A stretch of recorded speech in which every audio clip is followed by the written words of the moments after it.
다 비슷한 심장병인 것 같은데 어떤 병은 물을 많이 마셔야 한다고 하고 어떤 병은 물을 조금만 마셔야 한다라고 하는 말을 들어보신 적 있나요? 네, 그렇습니다. 협심증이라면 물을 많이 마셔야 하고 심부전이라면 물을 적게 마셔야 합니다. 오늘은 헬스조선을 출처로 질병과 수분 섭취의 상관관계를 알아보겠습니다. 오늘 말씀드리는 내용을 잘 들어두시면 자칫 어설픈 의학상식이나 지인의 말만 믿고 하던 행동으로 인해 벌어질지 모를 낭패를 면할 수 있을 겁니다. 사례를 볼까요? 가벼운 심부전증이 있는 어떤 환자가 외래 진료 중에 평소 물을 많이 마신다고 말했다가 의사로부터 합병증이 생길 수 있다라고 하는 지적을 받았다는군요. 협심증에 걸린 친구에게 의사가 물을 많이 마시라고 했다기에 나도 따라 했다고 말했더니 의사는 심장병 중에도 물을 많이 마셔야 하는 병과 그러면 안 되는 병이 있다고 말했다는 거죠.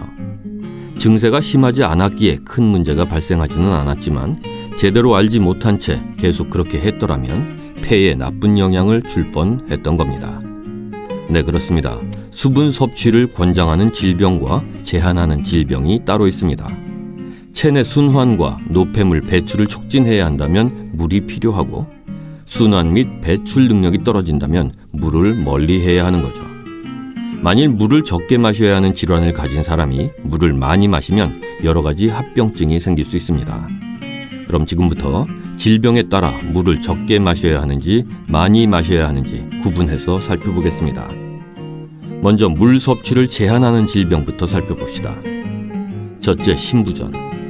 심부전 증상이 있으면 심장 기능이 떨어져서 심장에 들어온 혈액을 충분히 내보내지 못합니다. 따라서 물은 하루 1리터 이내로 마셔야 하죠. 만일 그 이상 마시면 혈액이 제대로 순환되지 못하고 혈관에 정체됩니다. 물을 마신 결과로 혈액량이 늘어나면 혈관의 압력이 높아지게 되고 수분이 압력이 낮은 폐와 뇌로 흘러들어가서 부종을 일으킬 수 있습니다. 또 늘어난 수분이 저나트륨 혈증을 유발하기도 하죠. 둘째, 심한 갑상선 기능 저하증. 갑상선 기능이 심하게 떨어져 있을 때 물을 많이 마시면 수분 배출이 잘 안 돼서 저나트륨 혈증이 생깁니다. 심한 저나트륨 혈증이면 나트륨 수액 주사를 맞아야 합니다. 심하지 않을 때는 수분을 하루 1리터 미만으로 제한하면 됩니다. 셋째, 간경화. 간 기능이 떨어지면 알부민이 생성되지 못합니다. 그 결과 혈액 속의 알부민 농도가 낮아지면 수분이 각 장기에 배분되지 못하고 혈액에 남기 때문에 혈액 속 수분 함량이 높아지게 되죠. 늘어난 수분은 복강으로 흘러들어가서 배에 복수가 찹니다. 넷째, 신부전증. 만일 콩팥이 망가져서 신부전증에 걸리면 갈증이 날 때만 의사가 권고한 양의 물을 마셔야 합니다. 신장의 기능이 망가져서 혈액을 걸러주는 기능을 하지 못하게 되면 인공적으로 투석을 하게 되는데요.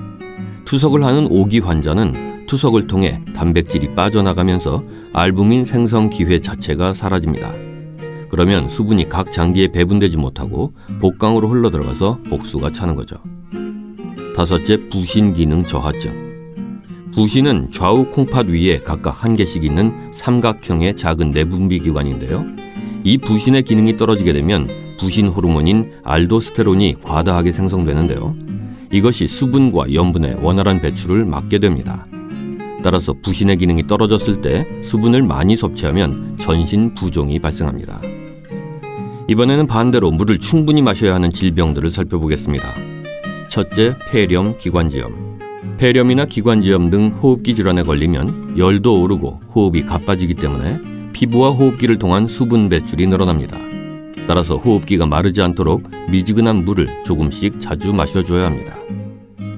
둘째, 염증성 비뇨기 질환. 요로감염, 방광염, 전립선염 등이 있으면 소변이 마려울 정도로 수분을 많이 섭취해서 염증 유발 물질을 소변으로 배출시켜야 합니다. 만일 노폐물이 배출되지 못하고 농축되면 요로결석으로 변할 수 있습니다. 평소 자신의 하루 소변량보다 500ml 이상 더 마셔야 합니다. 셋째, 고혈압, 협심증. 혈액 속에 수분이 부족하면 혈액이 끈끈해지면서 혈액의 흐름이 느려집니다.